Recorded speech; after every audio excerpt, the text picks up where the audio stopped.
আৰু এটা আছে মুছলিমক টাৰ্গেটত লৈ কিনে ভিডিঅ' বানবা আৰু এটা আছে হাৰাম জাদি ভলকবা কাটি আনি থৈছো কাটা হাতি সুমে দিম গলক গেলি আহ কৰি গম পাই যাবি কাও কাৱে থাকবি আকৌ পিছত কি মাৰ পৰি গেল মুছলিমৰ হাৰাম জাদি নেক্সট টাইম মুছলিমক ধৰি কথা নকবি মাৰানি মুসলিম জাতি এজনী হৈছে মহাৰেণ্ডি লেত্ৰা গৰু মাংস খাওয়া সাল্লা গৰু লেজ খাই খাই জিবাটা লম্বা হয়ে গেছে গৰু ৰেণ্ডি এই কেনেকে গম পালে যে মুছলমান লেতেৰা বুলি এই মুছলিম জাতিক লেত্ৰা জাতি বুলি কয় আৰু যিনে বহুত ইফালে তই দি ভুল কবা ইফালে মই দিও ভুল কবা একদম পুৰা চাও চাৱে ঘূৰে থাকো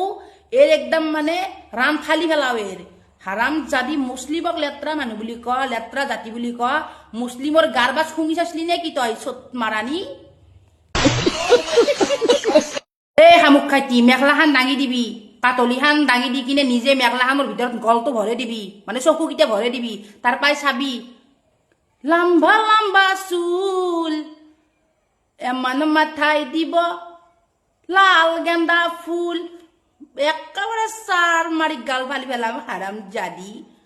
তোর আছে লম্বা লম্বা চুল গম পালি তই লেত্রা তোর গার বাসুত কুকুরেও নুমতে তোর গাত গম পালি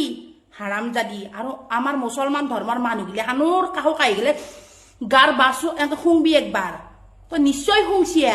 সেইকাৰণে তই লেত্ৰা জাতি বুলি কৈছিয়া শুঙি হেলে তোৰ ভাল লাগছি শুংটো মাৰবি হাৰাম জাদি মেখলাখান দাঙি কিনে নিজেই চাবি তাৰে পিছত পাবি সকলো প্ৰমাণ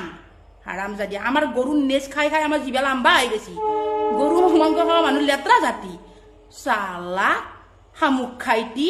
এন্দুৰ খাইতি হাৰাম জাদি কাক লেত্ৰা জাতি বুলি কবা তই লেত্ৰা জাতি তোৰ মায়ে লেত্ৰা জাতি তোৰ বাপে তোৰ 14 গোষ্ঠী খানদান লেত্ৰা জাতি চেন্দেল বেটি